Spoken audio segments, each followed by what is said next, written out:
Craig David a été stupéfait lorsque le prince William a jailli sur l'une de ses chansons, a-t-il déclaré dans une interview de retour. Craig David apparaît dans le Jonathan Ross Show samedi soir. Il rejoint Sir Elton John, Rob Brydon, Judy Love et Michelle Keegan dans le cadre d'une programmation de stars. Au cours de l'épisode de samedi, il discutera du moment de guérison lorsqu'il a chanté devant des membres supérieurs de la famille royale lors du service du Commonwealth Day l'année dernière. L'événement était le dernier engagement du prince Harry et de Meghan Markle alors qu'ils faisaient leur révérence en tant que membres de la famille royale. Craig a admis qu'il y avait beaucoup de tensions à l'époque, mais la musique a agi comme une forme de thérapie.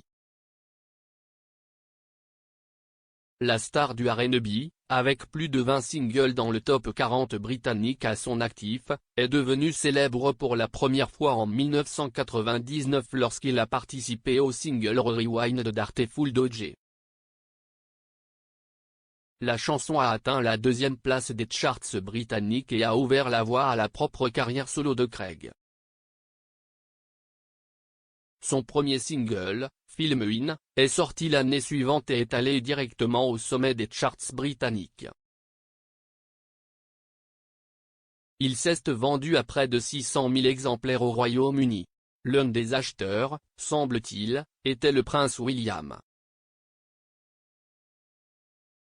Dans une interview de 2018, Craig s'est souvenu avoir été présenté à Son Altesse Royale lors d'un événement pour l'organisation caritative pour les sans-abri l'année précédente.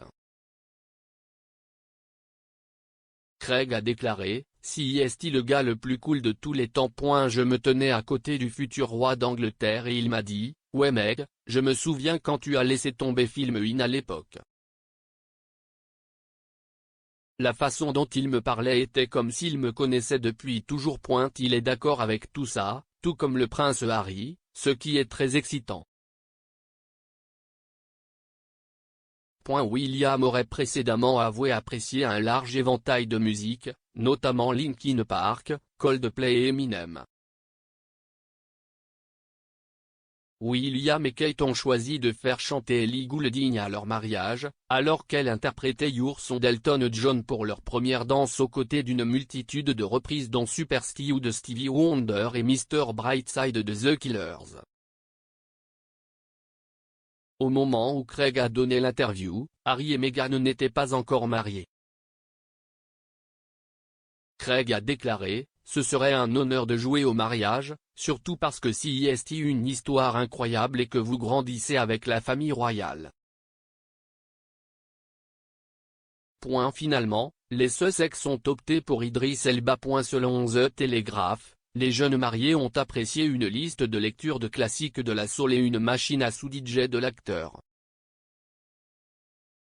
Allant du R&B des années 60 au tube dance des années 80, les fêtards ont dansé jusqu'au petit matin. Il est largement rapporté que James Corden a organisé une danse entre William, Harry et le prince Charles. Bien que Craig n'ait peut-être pas eu son souhait pour le mariage de Harry et Meghan, il a pu se produire devant la reine et d'autres 2 ans plus tard. Il a interprété une version acoustique de sa chanson Unbelievable à la cathédrale de Westminster dans le cadre des célébrations du Commonwealth. Craig revient sur nos écrans samedi soir dans The Jonathan Ross Show.